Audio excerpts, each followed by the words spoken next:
Certaines épreuves de notre vie peuvent être vécues comme de véritables tremblements de terre et changer à tout jamais le cours de notre existence. Certaines relations avec les autres, avec nous-mêmes, avec le monde, peuvent nécessiter une certaine harmonisation, se révélant être parfois un véritable défi. Dans cette série de vidéos, je vous propose de partir plusieurs fois par mois à la découverte du parcours de vie d'un leader du développement personnel qui, comme nous tous, a vécu des épreuves parfois douloureuses, des relations plus ou moins difficiles, mais qui avaient toutes leur raison d'être. Ils vont nous partager les clés qu'ils ont personnellement utilisées pour dépasser cette situation et devenir une nouvelle version d'eux-mêmes. Bonjour à tous, je suis Virginie Chastel, créatrice du podcast Osmose Harmonisons nos relations que vous pouvez retrouver sur les plateformes citées en description. Cette série d'entretiens vidéo est là pour vous apporter encore plus de valeur. Aujourd'hui, j'ai le grand plaisir de rencontrer Yannick Alain. Bonjour Yannick. Hello Virginie, mais quelle belle présentation, j'ai envie de te dire. Bravo, bravo, bravo. Bah écoute, merci beaucoup et les applaudissements, je les avais pas encore eu. Donc tu vois, à chaque interview, il y a des nouveautés, c'est top. Je suis là pour toi. Tout peut arriver, Virginie. Fais très attention. Tu sais, à n'importe quel moment, on peut avoir quelque chose qui arrive, tu sais pas, et boum, d'un coup. Voilà, fais très attention. Ça peut arriver à tout moment. Bon, heureusement que j'ai fait une petite méditation ce matin pour abaisser mon rythme cardiaque parce que je sens que je suis pas au bout de mes surprises. Alors Yannick, déjà, Ouais. est-ce que tu vas bien? Allô. Je vais très très bien. Je te remercie, ma Virginie. Et merci de me permettre de jouer avec mes jouets. C'est important. Oui, oui. Mais Je vais de très toute très bien. façon, comme tu n'es pas à côté de moi, je crois que j'ai pas trop de maîtrise sur la situation. Malheureusement, non, tu ne maîtrises pas tout mon setup avec lequel je peux voilà, faire le con à tout moment. Mais non, je suis très très heureux d'être avec toi. Merci beaucoup pour ton invitation. Je suis très touché. Bah, écoute, J'aime beaucoup ce que tu fais, j'aime beaucoup ton énergie. Voilà, on a eu l'occasion de se parler dans certains oui, masterminds, tout ça. oui, oui. Et donc ça m'a, voilà, j'aime beaucoup ta personnalité, ce que tu dégages. Donc merci pour ça, merci pour l'honneur que tu me fais Ah bah de écoute, m'inviter sur. j'en ai des frissons parce que c'est moi qui suis honorée, voilà, que tu aies accepté mon invitation. Donc, je crois que ça va On être est plaisir honorés tous les deux. partagé. On est honorés tous les deux. Allez. Bah, c'est parfait. Alors, moi, je vais commencer par te présenter. Et ce que j'aime bien, bah, en fait, à chaque fois que j'ai un invité, c'est de le présenter à ma façon, c'est-à-dire d'expliquer aussi pourquoi moi j'ai connecté avec toi, pourquoi j'ai eu envie d'échanger plus longuement avec toi. Mais juste avant, je vais quand même rappeler pour les gens qui ne te connaîtraient pas, s'il en reste encore, que tu es conférencier donc international, que tu es coach, auteur, cofondateur de la Neurobusiness School et qu'on dit de toi que tu es un vrai gentil. Il y a peut-être des Ouais, faux c'est gentils, mais en tout cas, toi, tu es J'en un écris vrai même un gentil. livre. J'en écris même un livre qui est édité chez Alizio, qui Exactement. sortira en début d'année prochaine. À cause Ouais. le Covid a retardé un peu, mais début Oui. d'année prochaine, le livre sortira. Ouais. Et on a déjà le titre ou tu peux le dévoiler ou pas?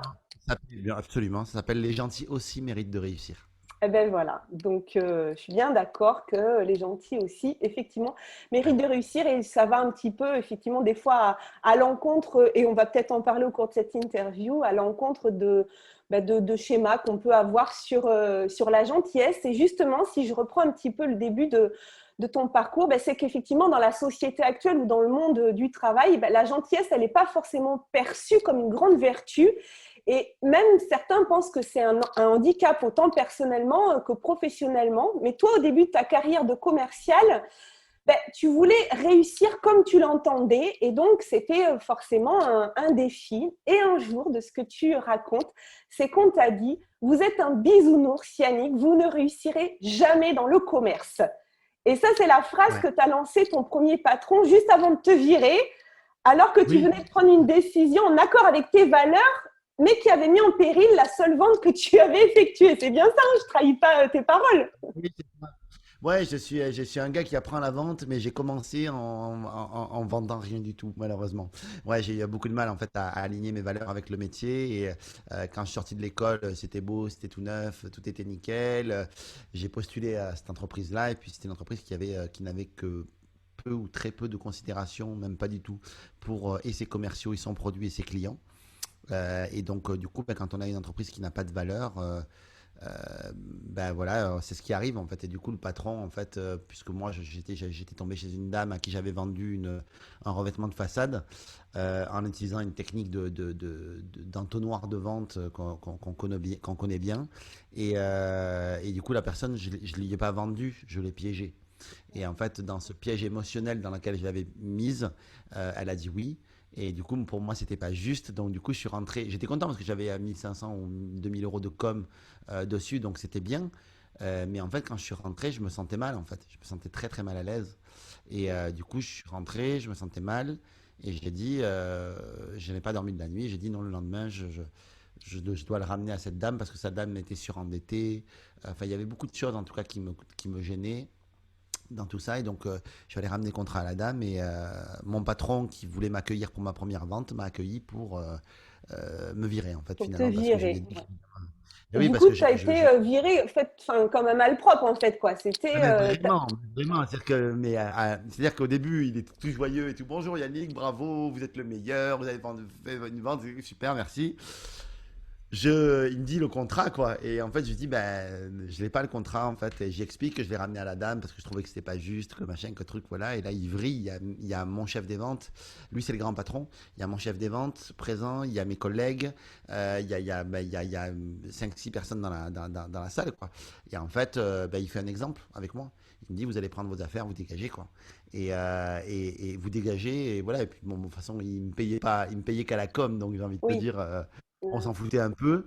Je dis ok, bon, ben je m'en vais. Puis, et il me dit, vous êtes, oui, c'est là qu'il m'a dit, en fait, vous êtes un bisounours, Yannick, vous réussirez jamais dans le commerce, vous n'avez aucun avenir, il m'avait dit. Vous n'avez aucun avenir. Et moi, ça m'avait touché parce que autant maintenant j'ai des certitudes, parce que je sais ce que je vaux et que j'ai de la bouteille, j'ai de l'expérience. Mais quand tu te cherches, que tu es jeune, que tu sais déjà pas si c'est vraiment le bon métier pour toi, enfin, tu sais pas trop, quand on te dit que tu y arriveras jamais, ça tombe comme une condamnation, comme une prédiction, en fait. Et du coup, moi, ça m'avait beaucoup impacté. Et il m'avait dit ça, et puis il m'avait dit, ramenez-moi vos affaires. Il me dit, si vous ne me ramenez pas le contrat pour 200 euros, je peux vous faire casser la gueule.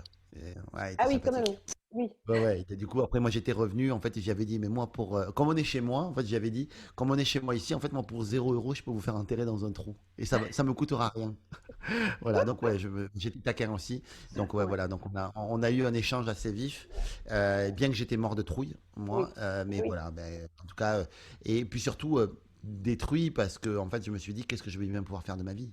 Parce que Oui. j'étais nul à l'école. J'étais nul, j'étais pas manuel, pas intellectuel, visiblement non plus. Donc, c'était quelque chose qui était. Je me dis, oh, oh, le mauvais! Voilà. Et donc, du coup, Ouais, c'est ça. Et puis j'avais. à ce moment-là, faut rester aligné effectivement avec tes valeurs profondes et en même temps essayer de réussir. Donc Oui. c'était pas forcément facile et du coup, ben, être Ben, gentil, aujourd'hui, ça pouvait être ouais. douloureux pour toi.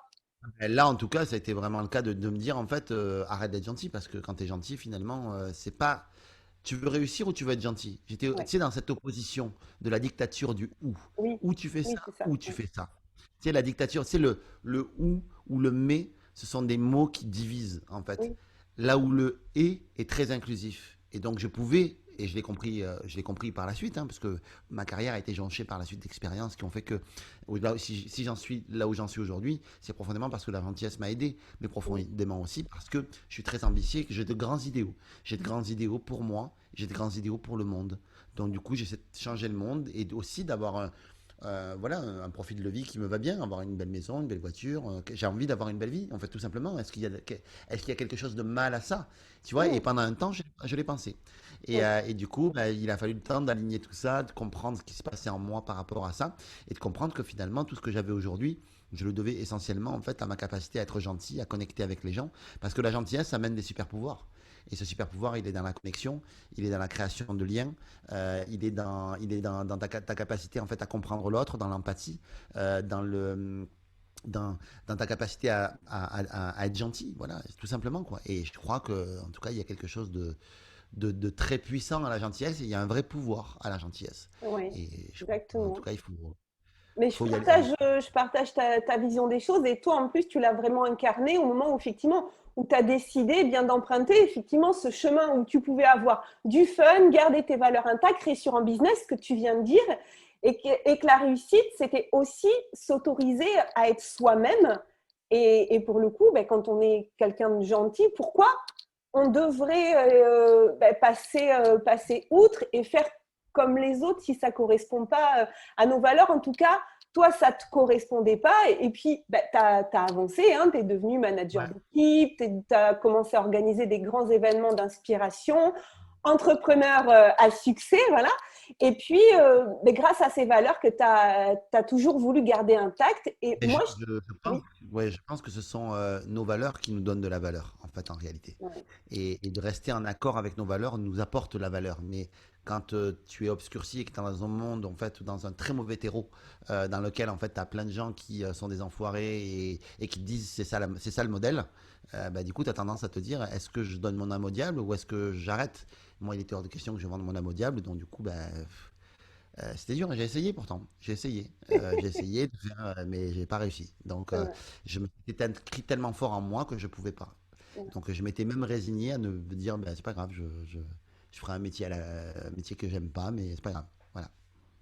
Et moi, je t'ai rencontré ben, il n'y a pas très très longtemps. C'était en mai 2019 sur la scène de La meilleure année de votre vie, organisée De par Martin, Martin c'est ça. Latulippe. Voilà, cher Martin. Ah, Et Martin d'amour. donc, je participais à son programme de formation et je te connaissais pas. Je savais pas qui tu étais. Et puis, je crois que c'est la première conférence de la matinée. Et là, Martin te présente en disant ben, je vais vous présenter Yannick. Mais c'est surtout que ce que je me rappelle, c'est comment tu racontes la première fois en fait que tu as fait la scène de La meilleure année de votre vie et où Martin dit voici Yannick Alain, mon ami, mon frère, c'est quelqu'un de très gentil. Et tu racontes en fait qu'il dit 2 fois gentil. Et curieusement, tu regardes et tu te dis mais c'est nul en fait d'être gentil. Oui, C'est quoi oui, cette oui, carrément. présentation? Et je l'ai d'ailleurs l'extrait si tu veux. En fait, Ah tu oui, vas pouvoir faire vas-y, oui, oui. ça. Et je voulais amener quelqu'un qui a bâti sa carrière en étant gentil, en étant bienveillant, en bâtissant son réseau. Et je ne connaissais pas une meilleure personne. Quand j'ai appris que Yannick allait être ici au séminaire, je me suis dit, oh, est-ce que tu me ferais la faveur, s'il te plaît, l'énorme privilège de venir sur scène en toute humilité, hein, vous allez voir, super simple, très terre à terre, très gentil. Alors, pour la portion partenaire, je vous demande d'accueillir sous un tonnerre d'applaudissements mon très très bon ami, quelqu'un que j'aime beaucoup, Yannick Alain!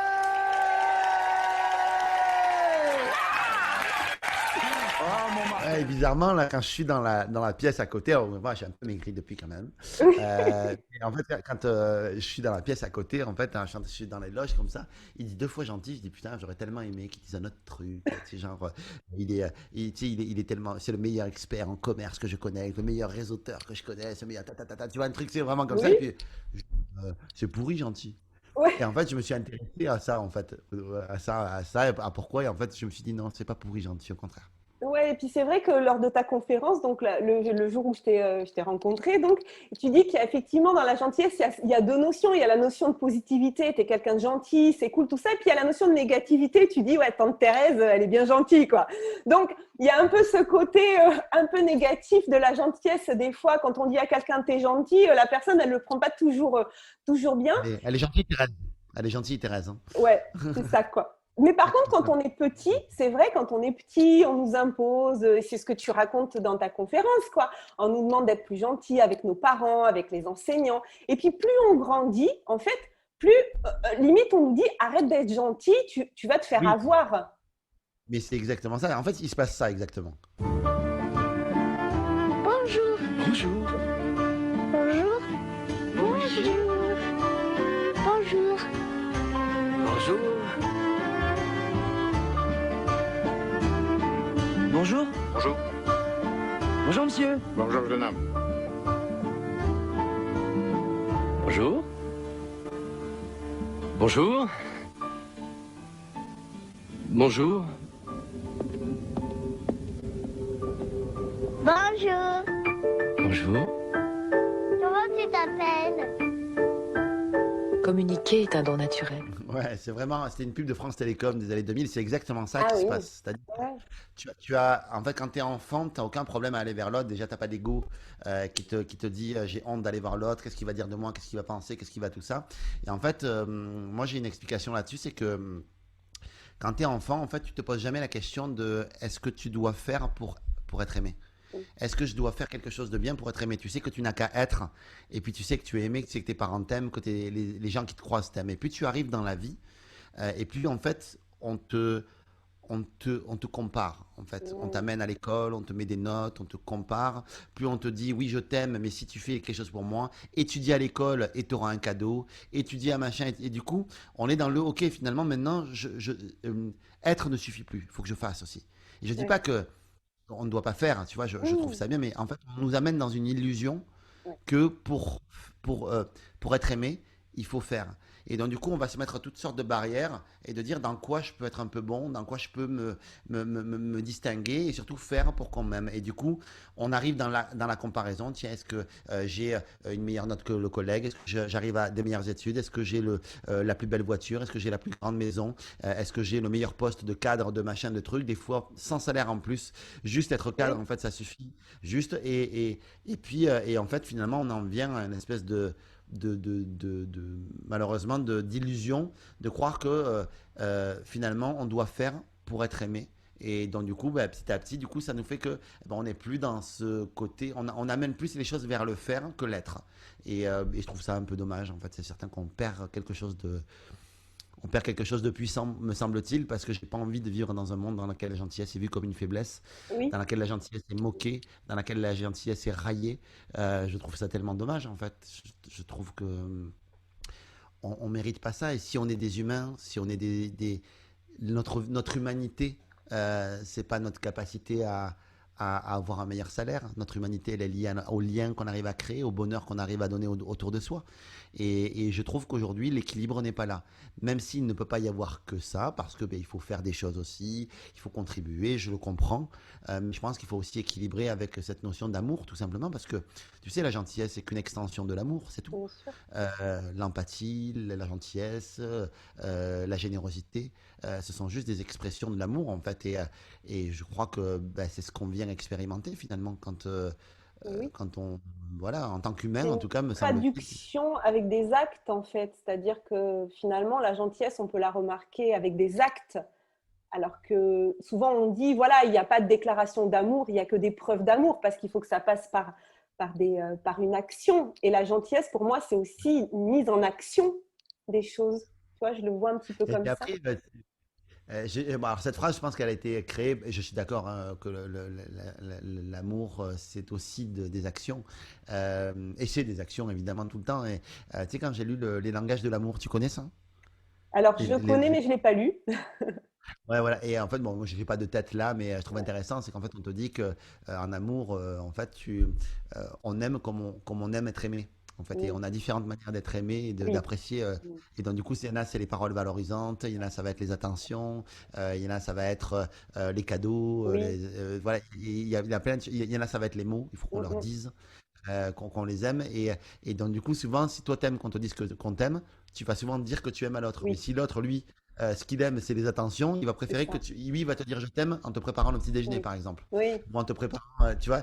Tu vois, je travaille avec, j'ai un collaborateur avec que j'adore, en fait, qui s'appelle Stéphane Munier. De toute Mhm. façon, j'aime tous mes Oui, collaborateurs, tous les oui, oui. collaborateurs. C'est un ami. Stéphane, c'est au-delà d'un collaborateur, c'est surtout un ami.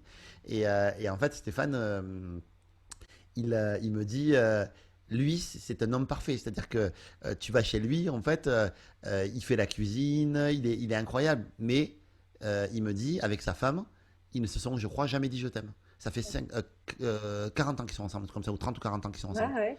Et ils se disent jamais. Mais leur manière de se dire je Oui, t'aime, ils n'ont pas besoin de le dire, quoi. c'est de faire les choses l'un pour l'autre. Et enfin, je trouve que voilà, je D'où trouve que c'est génial. l'importance de la Pardon. communication et de mettre des mots Ouais. aussi sur... Pardon pour ma digression. J'ai digressé sur le truc que tu as dit. En fait, l'amour, c'est des actions. Et j'ai dit, ah, tiens, c'est rigolo, c'est une projection. Non, il Donc, n'y a, oui, il y oui. a- il y a aucun problème. Mais moi, j'ai souvenir aussi d'une phrase peut-être à la fin de la conférence où tu avais dit, les cons d'aujourd'hui sont des gentils qui se sont résignés. Et, Oui. et je me dis, mais oui, parce qu'en fait, à la base, quand on est enfant. Alors, Bien sûr, hein, on peut voir des fois des enfants qui sont peut-être pas très gentils avec Un peu leurs râpeux, camarades, un peu râpeux. voilà, mais ça cache souvent une souffrance hein, quand même. À la base, il n'y a pas de méchanceté, donc effectivement, quand on devient con, enfin des fois on est aussi le con enfin on est aussi le con de l'autre, hein, des Oh, fois.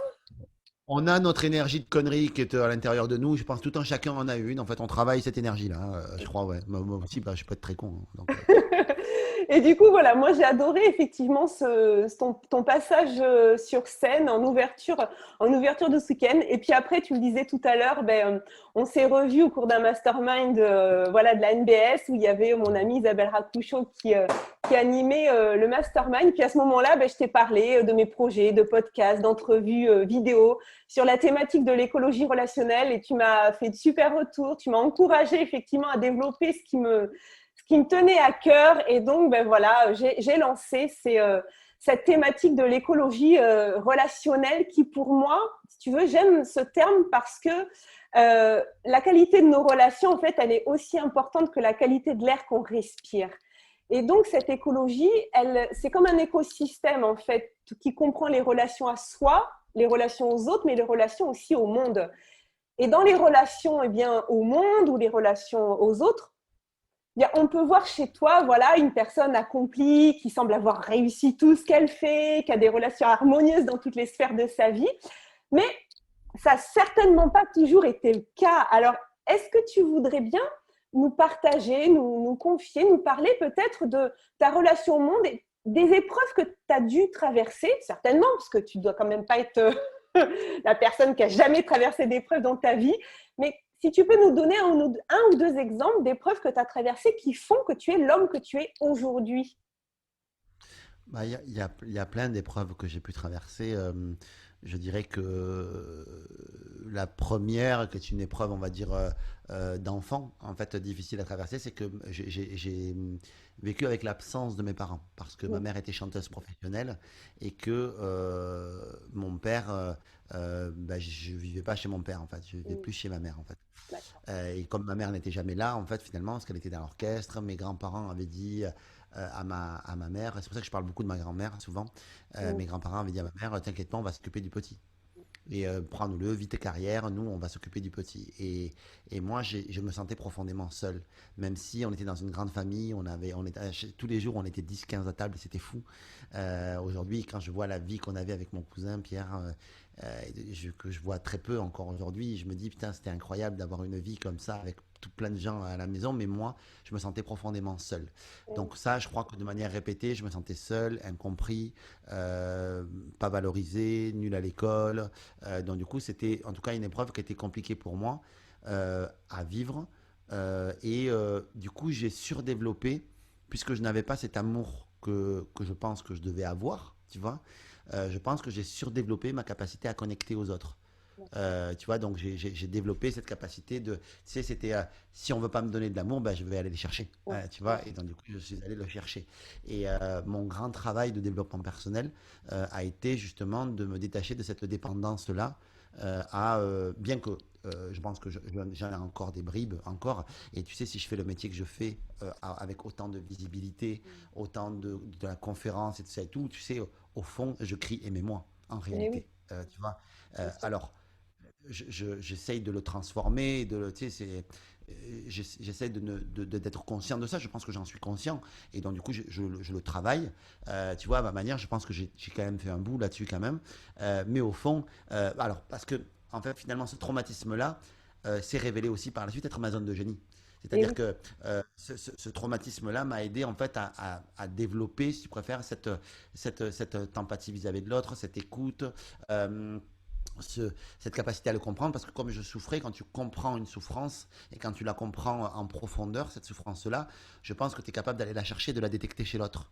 Et donc du coup, comme j'ai un panel de souffrances, bon, malheureusement assez grand, du coup, ça me permet, comme toi, je pense d'ailleurs, Mmh, ça te permet de le détecter chez l'autre, tu vois, parce que du coup, bah, tu bien le sûr. vois et du coup, c'est plus facile pour toi, en tout cas, de détecter ça. Donc, ça m'a permis d'être celui sur qui, à chaque fois, à qui on vient se confier, d'être le bon conseiller, d'être le bon ami, tout ça. Alors, avec les filles, c'était problématique parce que du coup, j'étais plus le bon copain que voilà. Mais Michel euh, Poulart m'a dit la même chose d'ailleurs. Que c'était Ah ben voilà. problématique parce que il était le copain de toutes les Oui, filles, mais du coup, il était le confident. oui, voilà, c'est ça. Après, moi, ça a changé quand j'ai commencé à utiliser mes talents, en fait. Mm. Ça, j'y reviendrai peut-être, mais voilà. Et donc, du coup, ben, Oui, ça, et du coup, bah, voilà, donc, du coup, ça a amené au fait que, bah, voilà, du coup, j'ai développé un super pouvoir de connexion, que les gens, naturellement, se confient à moi. Et j'ai cru, à un moment donné, que c'était commercial qu'il fallait que je fasse, alors qu'en réalité, je pense que c'était beaucoup plus commercial. C'était très intéressant et très chouette. J'adore le métier de commercial. Mais je pense que ma vocation était beaucoup plus. Et je pense que dans une certaine mesure, la persuasion que j'ai appris dans le commerce m'a aidé en tant que coach par la suite. oui, Parce que la persuasion, elle est dans la pédagogie, elle est dans la thérapie, elle est dans la vente, bien sûr, elle est dans le oui, management, elle est partout en fait. Donc du coup, ça m'a aidé en tout cas d'apprendre la vente comme ça, mais au fond, j'avais beaucoup plus envie d'être dans la thérapie, dans tout ça. Pour moi, un vendeur, c'est un docteur, voilà. mm, Et un docteur, c'est un vendeur. Et ouais, un thérapeute, c'est un vendeur. Et donc du coup, voilà. Donc du coup, ce que je voulais dire par là, c'est que cette absence, cette épreuve d'absence de ma mère et de mon père quand j'étais plus jeune, a développé ce super pouvoir chez moi. Et donc du coup, c'est chouette parce que du coup, ça m'a permis d'être un bon connecteur, en fait, un très bon connecteur. Et voilà. Après, je crois que la deuxième épreuve qui a été, enfin, il y en a plein des épreuves, mais qui a été prépondérante pour moi dans ma vie. J'ai 24 ans, ça fait 4 ans que je suis avec ma petite amie. On a des problématiques de jeunes couples telles qu'on peut avoir, mais écoute, ma foi, ça se passe plutôt bien. Puis un matin, je pars de chez moi. Et puis j'ai Isa du coup qui est au lit et qui me dit oh, elle me dit je sais pas ce que j'ai ce matin mais je suis fatigué. Et en fait ses patrons en fait lui imposent des horaires en fait beaucoup plus tôt que d'habitude. Voilà donc du coup elle me dit je suis fatigué et puis je m'en vais. Je suis donc moi commercial et je reçois un texto de ma belle-mère qui me dit Yannick rappelle-moi. Elle me dit rappelle-moi juste.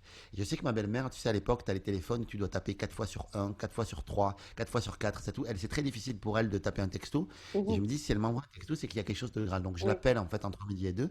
Je lui dis, Majo, qu'est-ce qui se passe en fait Et elle me dit, je la sens hyper déroutée. Elle me dit, Isa a eu un accident de voiture. Elle me dit, elle est en route pour l'hôpital, elle est en hélicoptère et elle est hyper incohérente en fait. Et là, moi, je commence à monter. Je lui dis, mais qu'est-ce qui se passe Elle me dit, non, non.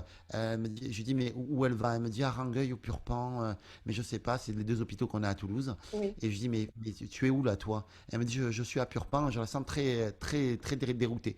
Je lui dis, je te mm, rejoins de suite. Et du coup, j'y vais.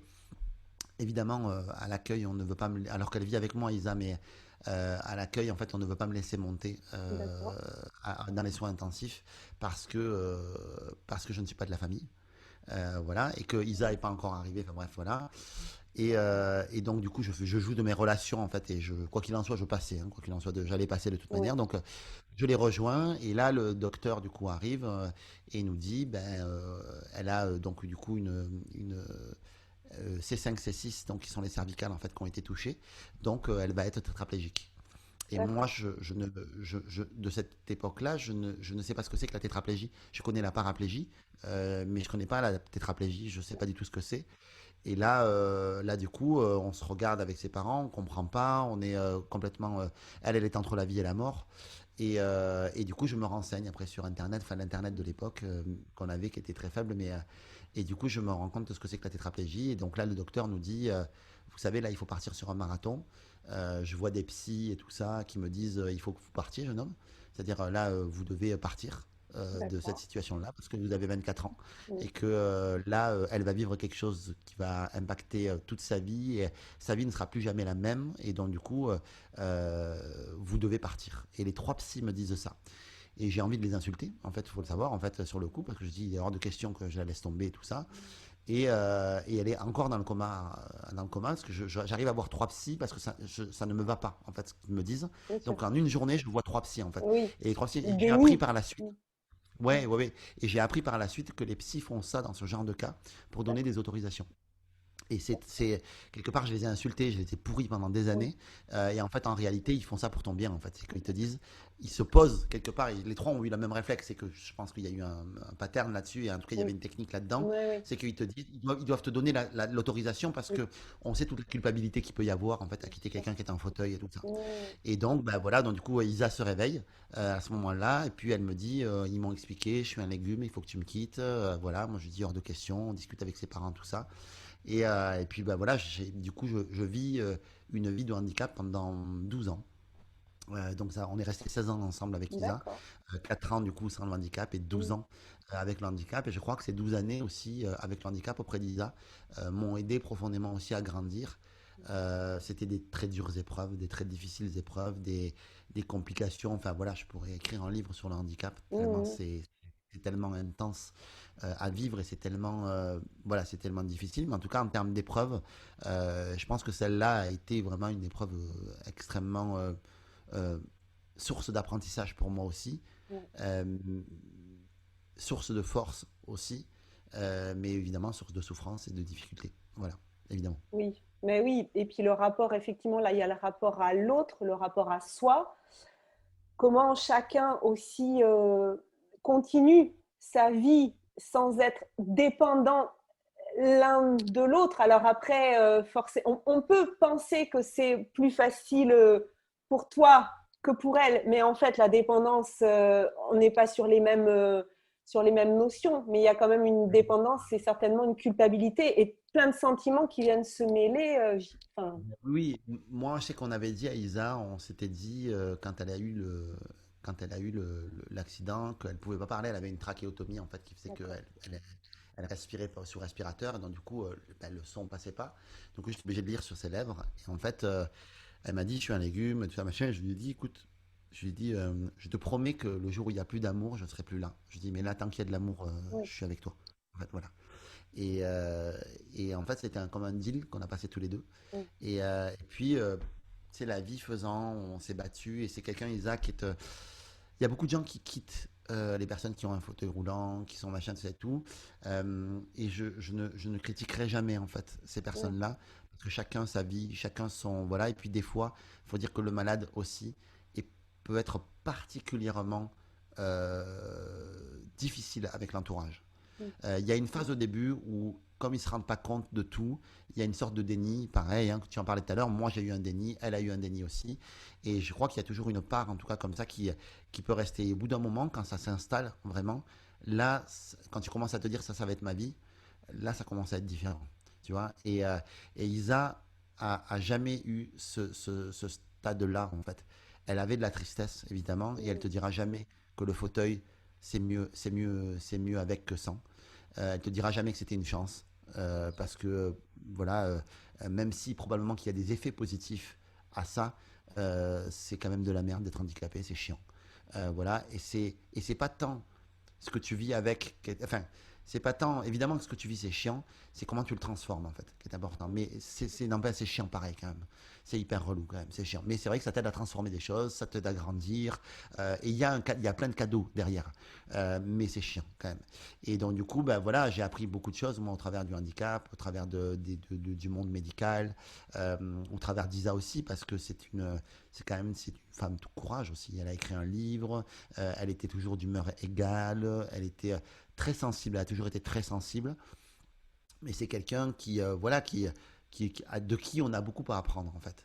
Et c'est dingue parce que elle vivait un peu enfin, elle vit toujours, hein, c'est toujours une associée, d'ailleurs on n'est plus ensemble, mais on se oui, côtoie quand même toujours, oui, plus ou moins. Voilà, ça fait 3 ans qu'on est séparés. oui, Mais voilà, disons qu'elle elle vit de son côté, moi du mien, mais j'ai quand même des nouvelles très régulières.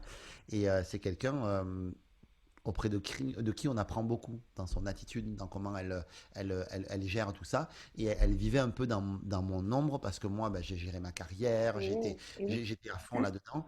Et elle, un petit peu moins. En tout cas, c'était moins son truc. Tout ça. Donc, elle était plutôt à la maison avec les chats. Voilà. Elle aimait. Elle est quand même. Elle a écrit un livre d'ailleurs qui se vend très bien. Et elle est aussi. Elle est naturopathe aussi. D'accord. Donc, elle a quand même une activité Ouais. de rapport à l'aide à l'autre et tout ça. Mais c'était ça. Et moi, j'étais beaucoup plus visible, beaucoup plus tout ça. Et en Mm. fait, en plus, j'ai ce côté très. Où je suis un peu charmeur, tu vois, donc je vais faire rire les gens, tu sais, donc je prends beaucoup de place en fait. Mm. Et elle, de son côté, quelque part, je sais qu'elle en a un peu souffert de ça. Elle en a même beaucoup souffert, je pense. Parce que non seulement elle était en fauteuil, non seulement je prenais de la place, donc elle, pour s'exprimer, c'était pas simple. Mais en plus, les gens, quand ils la voyaient, ils disaient, putain, quelle chance t'as d'avoir Yannick. Putain, quelle chance t'as d'avoir Yannick. Quelle chance t'as d'avoir Yannick. Et elle se disait, ben alors, Oui. moi, quoi? Moi, c'est Oui. de la merde. Oui, c'est Moi, ça il a pas quoi. de chance de m'avoir, en fait. Moi, Ouais. je suis un putain de boulet à son pied, en fait. C'est ça que je suis. Et donc, ça m'a appris aussi que, malgré tout ce qu'on peut dire par rapport au handicap, euh, celui qui le vit, c'est celui qui a le handicap, ok? Même si on dit effectivement les accompagnants, on a toujours beaucoup plus d'empathie, je pense, pour les accompagnants, parce qu'on se voit plus à leur place. Mm. Et Bien on se sûr. dit handicapé, bah, t'es comme ça, t'es handicapé, c'est la vie.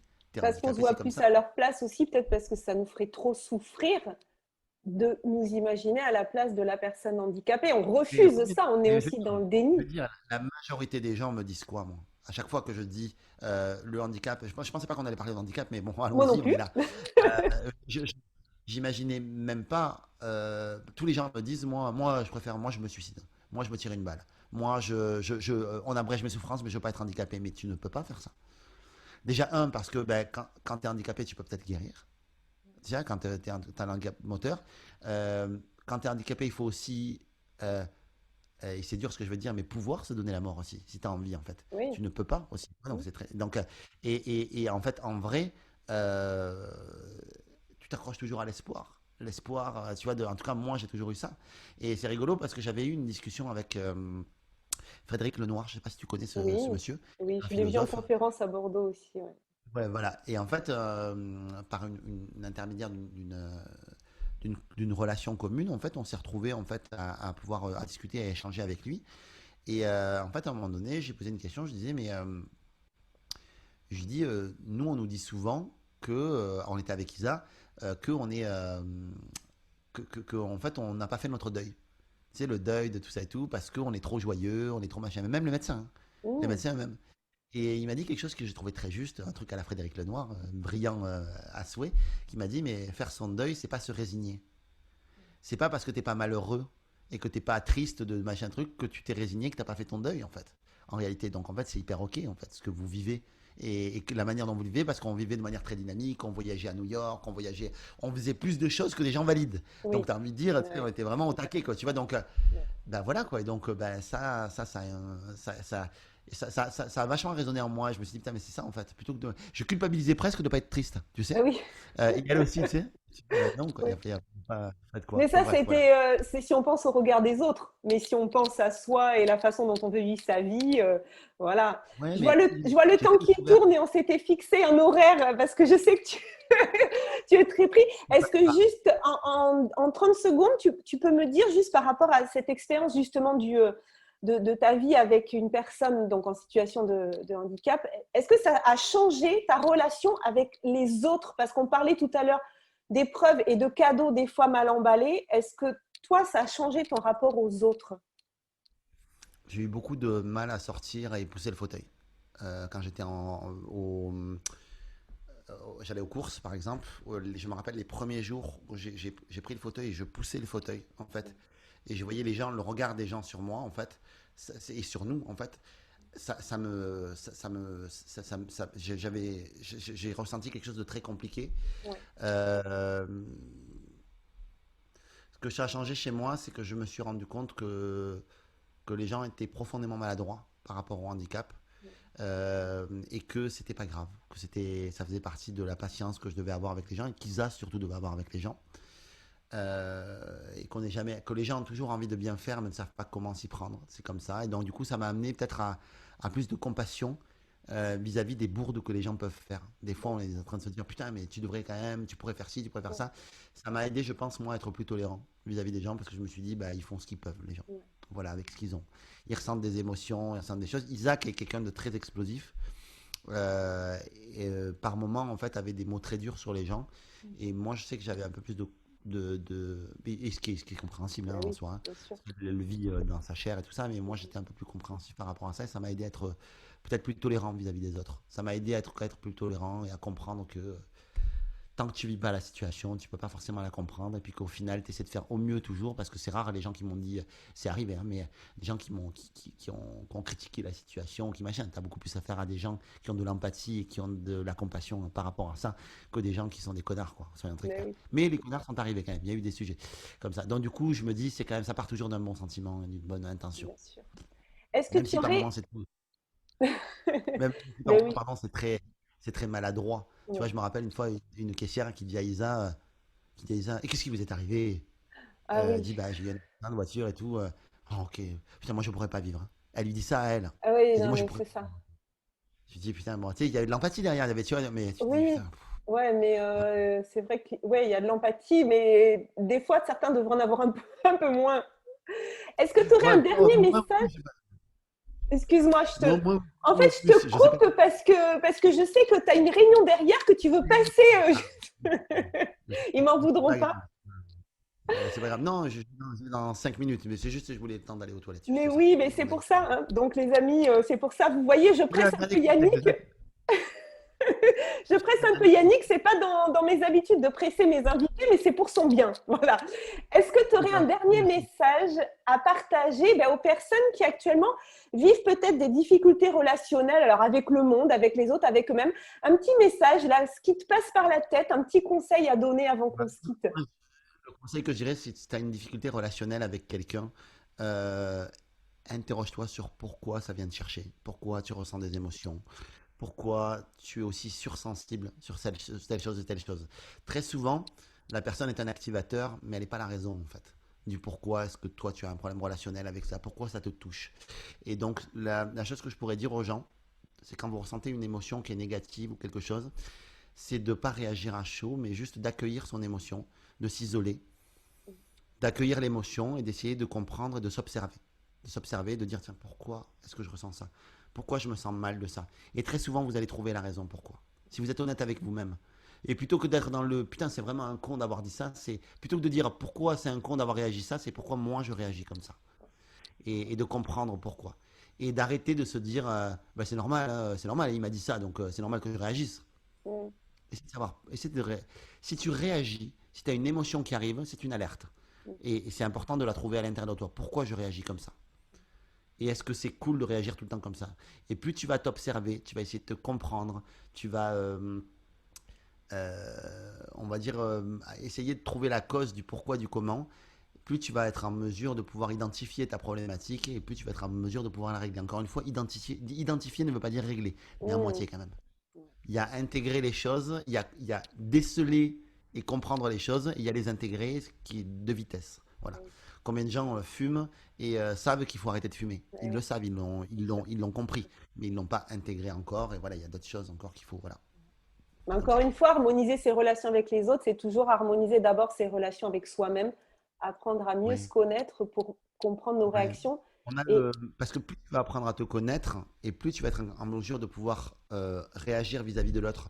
J'adore un outil. Alors, je suis un fan d'Enneagramme, mais oui, j'adore un autre outil qui s'appelle la ProcessCom.